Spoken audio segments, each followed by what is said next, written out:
দেখো আজকে ক্লাস 9 পরের অঙ্ক 2 দাগের 2। 2 দাগের আগের অঙ্কটার মতনই কিছুটা 2 দাগের 2 অঙ্কটা আমি চিত্রটা প্রথমে এঁকে নেব। চিত্রটা কি আছে, একটা আয়তাকার আয়তক্ষেত্রাকার চিত্র রয়েছে।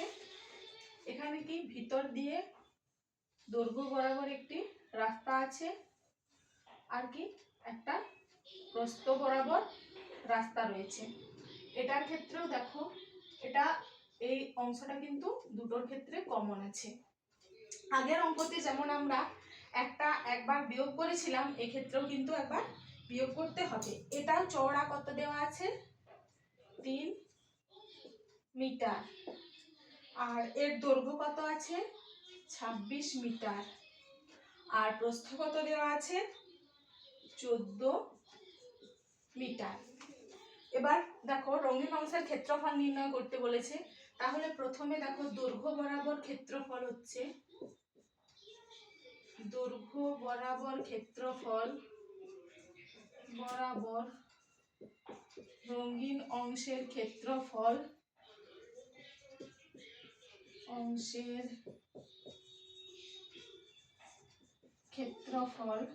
দৈর্ঘ্য বরাবর রঙিন অংশের ক্ষেত্রফল কি হয়ে যাবে,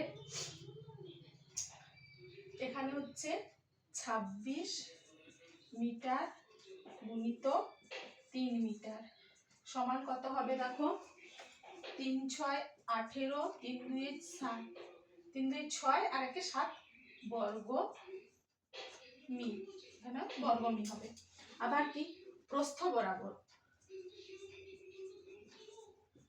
বরাবর রঙিন অংশের ক্ষেত্রফল কত হয়ে যাবে, দেখো এখানে 14 আছে আর এর চওড়াটা আছে 3, তাহলে 14 গুণিত 3, 14 মিটার গুণিত 3 মিটার, 3 14 42 বর্গ মিটার।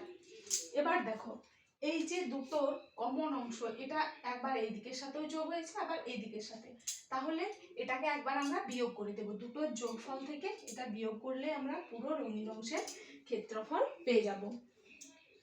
তাহলে দেখো এখানে করছি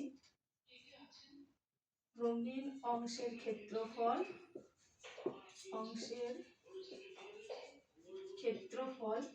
কি হবে, 78 যুক্ত 42 বিযুক্ত 3 3 9, পুরোটাই হচ্ছে বর্গমিটার।